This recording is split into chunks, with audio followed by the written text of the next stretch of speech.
Hola, os doy la bienvenida una semana más al canal. Yo soy Marta, esto es No Solo Clásicos y hoy vengo a hablaros así un poco por encima de la saga Blackwater. Ya sé que todo el mundo ha hablado ya de la saga Blackwater, pero bueno, a mí se me ha echado un poco el tiempo encima, he estado un poco apática estas últimas semanas, como que no me apetecía grabar, ni leer, ni nada. Y bueno, pues este es mi momento para hablar de Blackwater y bueno, espero que os interese lo que voy a deciros. Vamos allá.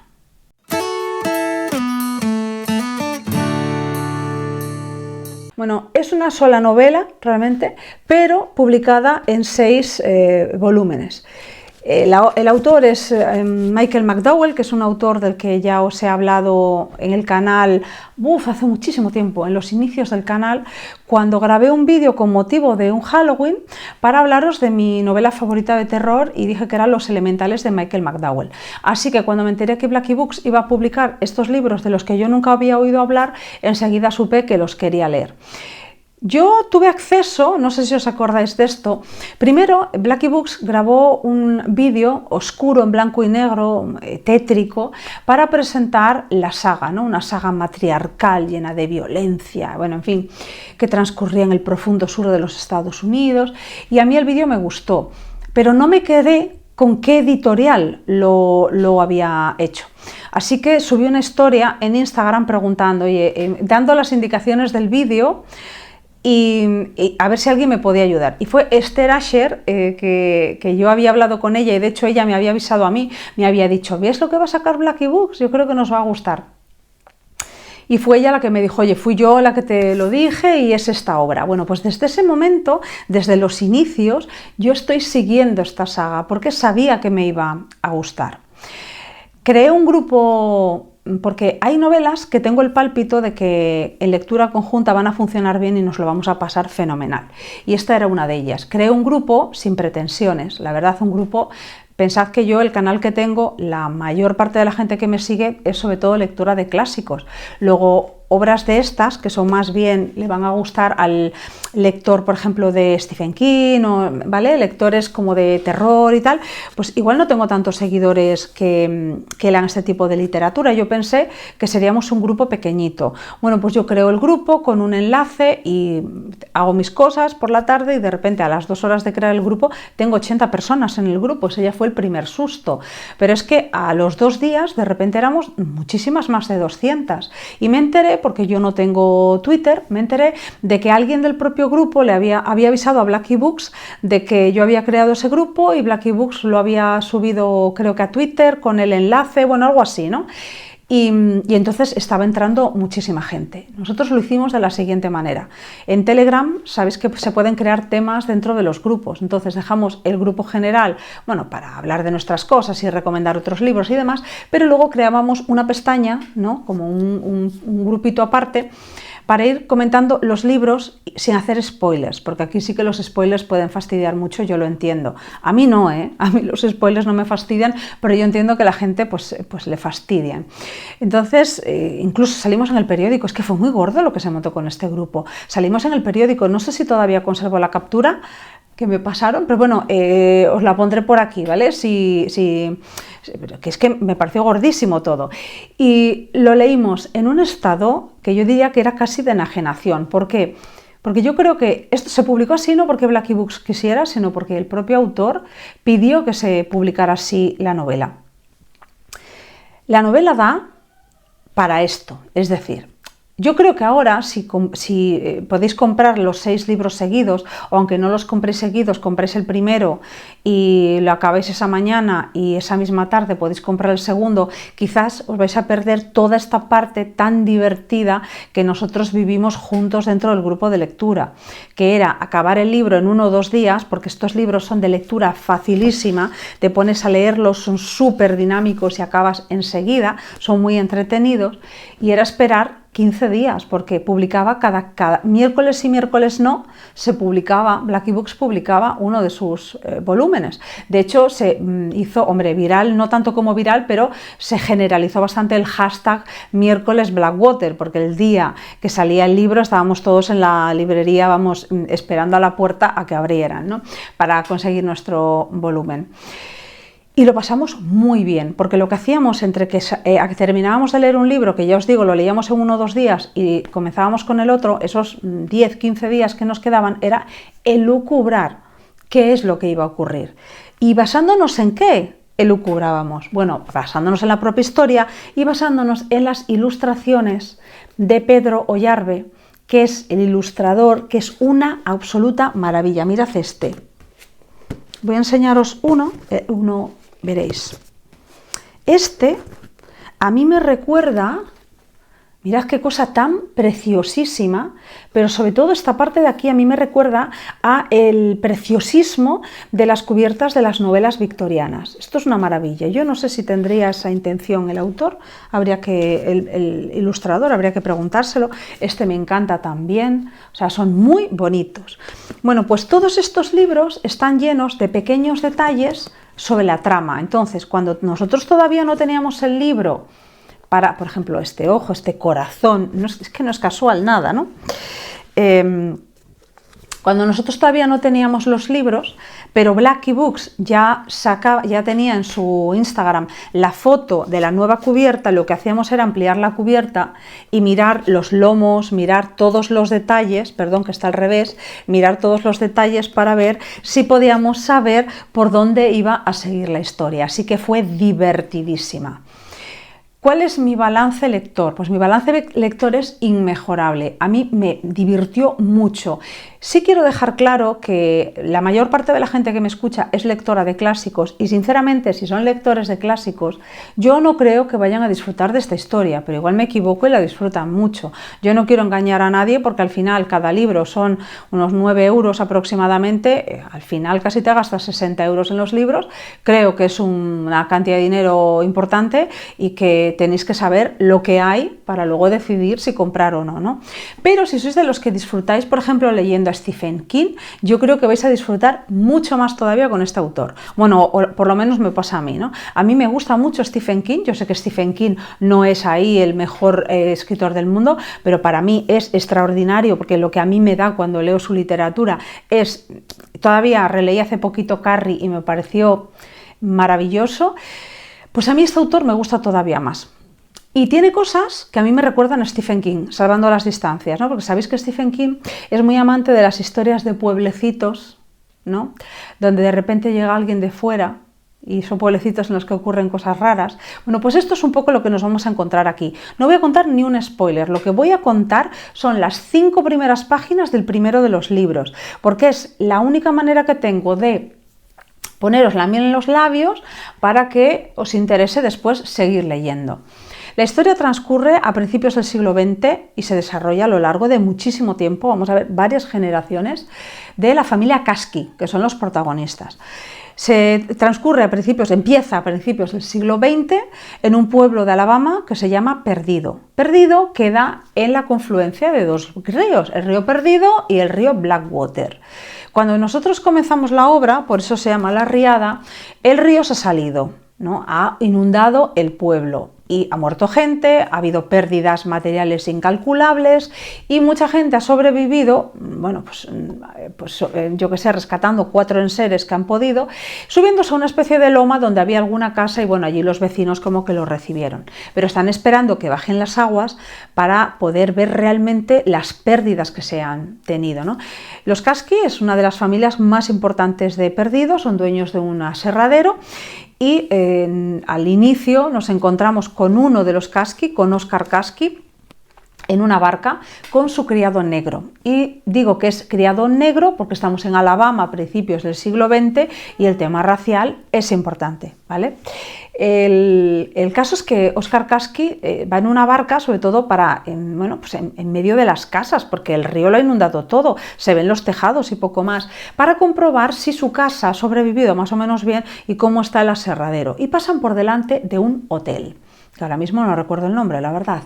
Y al principio, Oscar Kasky quiere acercarse a mirar por la ventana y su criado le dice, por favor no.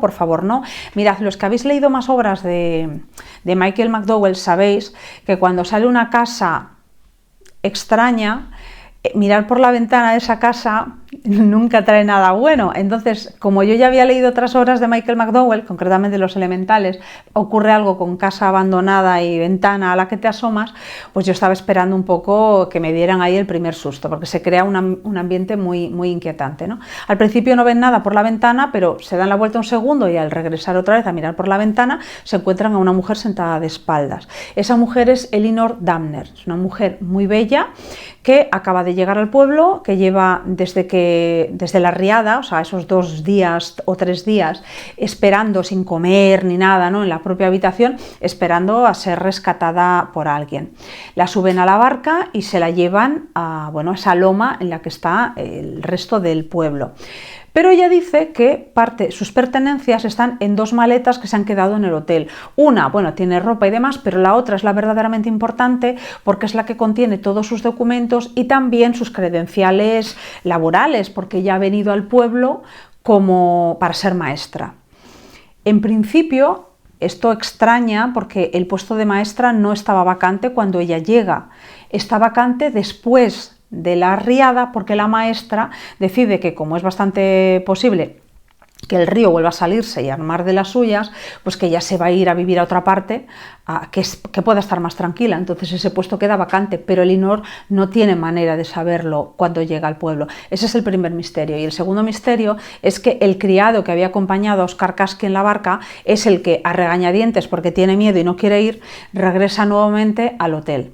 Y cuando se asoma a esa ventana de la habitación en la que estaba Elinor Damner, se da cuenta que sí hay una maleta, pero falta la segunda maleta. ¡Qué casualidad! La maleta que nunca aparece es la de como os digo, los documentos de Elinor Damner. Entonces nosotros tenemos que creernos, y el pueblo tiene que creerse, que ese es su nombre y que esa es su historia, pero no hay nada que lo corrobore. Pero una de las cosas que ve el criado y que le llama la atención es la marca que ha dejado el agua de la riada de hasta dónde ha llegado, porque claro, ya lleva unos días el agua bajando poco a poco, pero ha llegado casi hasta el techo. Y él se pregunta, si esta mujer ha dicho que ha estado aquí los 3 días, ¿cómo es posible que pueda estar los 3 días? Si el agua ha llegado hasta el techo, tendría que estar ahogada y, sin embargo, estaba viva. Pues partimos de este misterio, ¿vale? De este misterio en el que nos vamos a encontrar con un pueblo dominado por una mujer, concretamente, que es Mary Love Kasky, que es la madre de Oscar y que odia a Elinor desde el primer momento, mientras que Oscar parece sentir cierta no sé cómo decirlo, atracción, ¿no? Elinor y Oscar parecen sentir como cierta atracción el uno por el otro, pero Mary Love la odia porque no la conoce, porque no le gusta lo poquito que percibe de ella, no le gusta. Es una historia de mujeres poderosas, de mujeres que ejercen el poder y no siempre para el bien. Por eso me gusta también, porque revierte un poco el orden establecido. Esta novela tiene muchos años, es de los años 60, creo recordar. Entonces estamos en un pueblo con aserraderos y con mujeres que dominan y que llevan adelante imperios auténticos, ¿no? Empresas de muchísimo éxito y que generan mucho dinero. Hay muchísimos personajes femeninos muy potentes y unos son buenos y otros son terroríficamente malos y no te los quieres encontrar en ninguna parte. Al mismo tiempo es una novela muy interesante porque, por ejemplo, hay una pareja homosexual, no voy a decir si es de gays o de lesbianas, para que no elucubréis ya desde el principio quién puede enamorarse de quién, ¿vale? Pero sí que es verdad que hay una pareja gay que lleva una vida normal, es decir, nadie se espanta, nadie se asusta, viven juntos o juntas, tienen una vida normal. No voy a seguir porque voy a contar más de lo que quiero, pero la normalidad con la que lo muestra en la época en la que vivió el autor es francamente llamativo, porque es normalizar una cosa que no era tan normal en la época. Y además de eso, hay un concepto de familia que a mí me llamó mucho la atención, porque aunque nos cuentan la saga de los Kasky, no todos tienen sangre Kasky. Es como que los Kasky es una especie de tribu formada por mucha más gente que los Kasky de sangre. Es decir, está formada por gente que realmente es familia, pero es familia elegida por ti, ¿no? Y luego el tema de los niños. No siempre los niños están con sus padres. A veces los niños están con gente con la que están mejor o gente a la que le hace más bien. Es decir, hace más bien este niño viviendo con esta persona que viviendo, por ejemplo, con su padre o con su madre. O sea, hay una especie de movilización de los niños que no siempre viven con sus padres. Una idea de que el niño es criado por la tribu, como si los Kasky fuera la tribu. Entonces, en muchos aspectos me parece una obra novedosa y después también cuando muestra los barrios pobres donde viven los negros. Es decir, es una novela que sin ser reivindicativa, porque esa no es la finalidad de la novela, en el fondo lo es mucho, porque muestra como normal cosas que no son normales y que por lo tanto te hacen pensar, o en la época, hoy en día ya no tanto porque ya se ha normalizado todo más, pero en la época sí que te tenían que hacer pensar, ¿y por qué no es normal esto? ¿Por qué se ve tan anormal? Estamos hablando del profundo sur de los Estados Unidos hace muchísimo tiempo, hace no un siglo, pero bueno, casi, ¿no? ¿Le pongo algún pero a esta historia? La historia es súper entretenida, la historia te lleva a seguir leyendo. Es cierto que hay novelas, partes de la novela, porque esto es una misma novela en partes, que pueden gustar más y pueden gustar menos. La casa, concretamente, os lo voy a enseñar, es una historia que hay mucha gente a la que no le ha gustado demasiado porque no tiene mucha acción. Realmente lo que tiene es la historia, ¿no? El intríngulis, digamos, la historia de esta familia, la profundización psicológica de quiénes son y de por qué son como son. Y a mí sí me gustó mucho, pero por ejemplo, gente que la leyó en el grupo, pues no le gustó tanto. Le gustaron más otras que tenían pues componentes más de más acción. La historia sí entronca con el gótico sureño, pero no es exactamente gótico sureño. Tiene esa parte misteriosa al gótico sureño, esa parte también un poco de paranormal no es la palabra, de cierta fantasía, y tiene toques muy inquietantes, pero yo no diría que en ningún momento es una novela de terror, aunque hay un par de cosas que ocurren que son francamente tremendas, pero yo no diría que es una novela de terror, es más bien una novela inquietante. A mí me gustó mucho, me pareció una experiencia súper entretenida, pero eché en falta algunos datos que no se me dieron, que yo cuando acabé la última historia no tenía, y esto tengo que decirlo.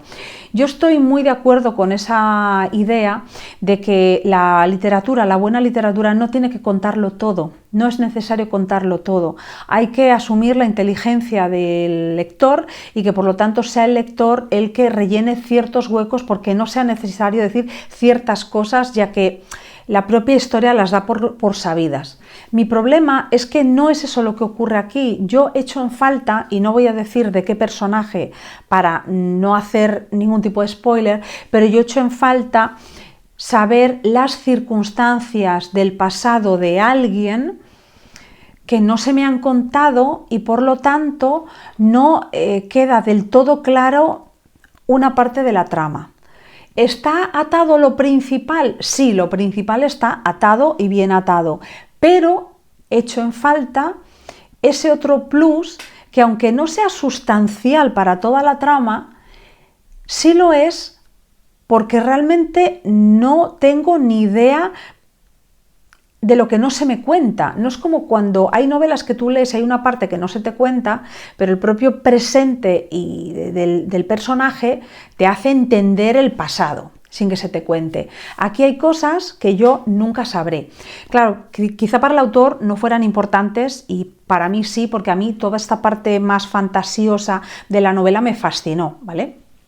Pero si tuviera que dar estrellas, y contabilizando, o sea, asumiendo que la novela, comparándola, por ejemplo, con novelas de Stephen King, porque esto hay que decirlo, claro, yo si comparo esta novela con Tolstoy, pues le pongo 2 estrellas, pero nos ha fastidiado, es que no es justa la comparación.